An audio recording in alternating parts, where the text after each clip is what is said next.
Buenos días, familia. ¿Alguna vez te has preguntado tú cuánto es el fruto de creer al Señor? ¿Qué es lo que ganas creyéndole a Dios? Pues varias veces nosotros nos hemos hecho esta pregunta y quizás no tenemos la concepción clara del fruto de creer al Señor. Y en estos minutos, en Compartamos un tiempo juntos, yo quiero comentarte un pasaje que está registrado en el Evangelio de Juan, capítulo 14. Antes voy a referirme un poco al versículo 13.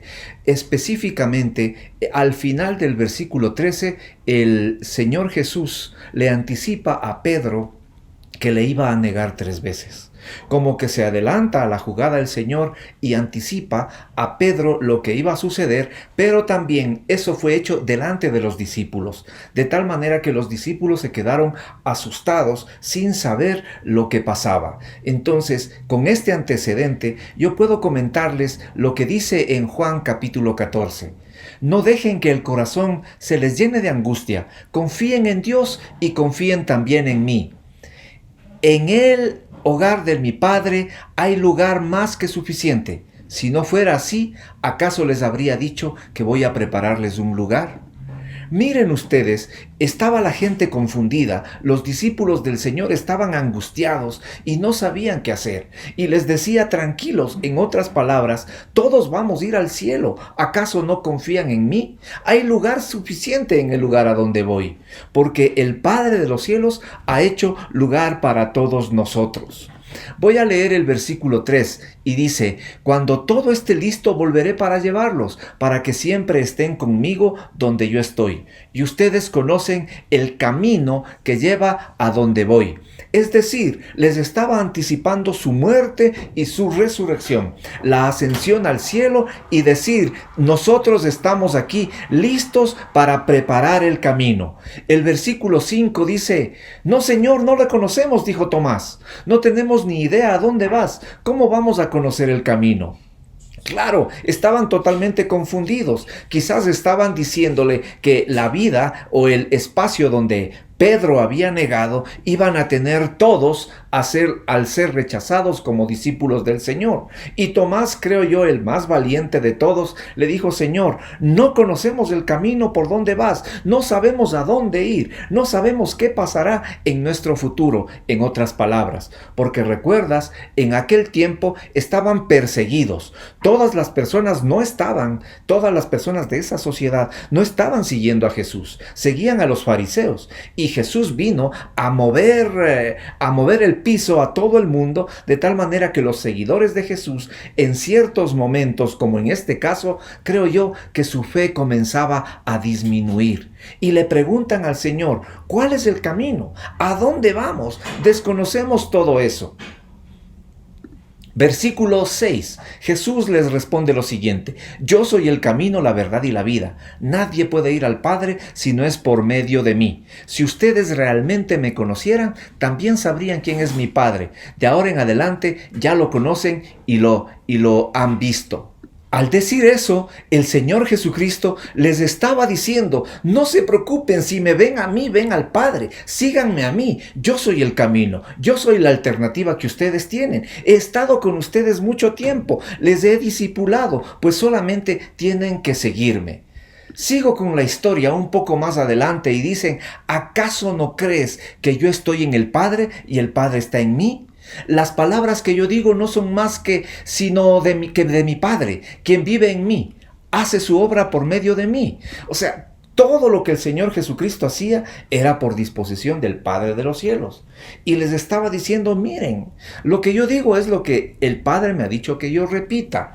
Y el versículo 11 dice: solo crean que yo estoy en el Padre y el Padre está en mí. O al menos crean por las obras que me han visto hacer. Y ahí va lo importante de estos pocos minutos que quiero compartir con ustedes. Solo crean que yo estoy en el Padre y el Padre está en mí. Porque el Espíritu Santo estaba dando una revelación a todas las personas que estaban en aquel tiempo en ese sitio. Por lo tanto, dicen: al menos crean lo que yo les he enseñado y crean en los milagros que ustedes me han visto hacer. Solamente crean.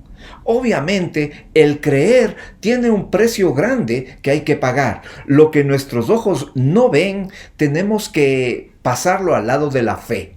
Si es que nosotros creemos y tenemos esa convicción, como en aquel tiempo el Señor Jesucristo decía a sus discípulos, puntualmente a Felipe o a Tomás, les decía: crean, solamente crean que yo estoy en el Padre y mi Padre está en mí, que son una sola persona junto con el Espíritu Santo que forman la Trinidad. Y ahí viene lo importante, que les había dicho al inicio de estos minutos. Les digo la verdad, dice el Señor Jesucristo, todo el que crea en mí hará las mismas obras que yo he hecho y aún mayores, porque yo voy a estar con el Padre. ¿Cuál es la condición, mi querido hermano? La condición es creer. Si tú crees, pues podemos hacer las mismas obras que el Señor hizo, e inclusive mayores, dice, mayores, porque va a estar con el Padre. Y Señor Jesucristo, al estar con el Padre, va a ser nuestro intercesor. De hecho, es nuestro intercesor. Y por último, quiero concluir con el versículo 13, que dice: pueden pedir cualquier cosa en mi nombre, y yo lo haré, para que el Hijo dé gloria al Padre. Es decir, si es que pedimos en el nombre de Jesús, si pedimos creyendo que el Señor Jesucristo es nuestro intercesor, que el Padre está implícito dentro del Hijo y el Hijo está implícito dentro del Padre, nosotros podemos pedir cualquier circunstancia en el nombre de Jesús. Y lo repite en el versículo 14. Es cierto. Pídanme cualquier cosa en mi nombre y yo lo haré. La pregunta es para ti en esta mañana: ¿le crees al Señor? Si le crees al Señor, puedes hacer lo mismo que hizo Jesús y hasta mayores cosas. Esa es una de las promesas de Él. Ese es el fruto de creer. Si creemos que el Señor Jesucristo vino en carne, pisó la faz de la tierra, 100% hombre, 100% Dios, y que Él es el único camino, la verdad y la vida, podemos pedir cualquier cosa en nombre del Señor. Y Él dice: de cierto, yo lo haré si piden en mi nombre y creyendo. Nuevamente insisto en esta mañana: ¿crees al Señor Jesucristo? ¿Crees que Él es tu Salvador, tu proveedor, quien te da todo lo que necesitas? Pues ahí está el fruto de creer. Ojalá te hayan servido estas palabras, mi querido hermano, mi querida hermana. Un abrazo a la distancia. Que el Señor te bendiga.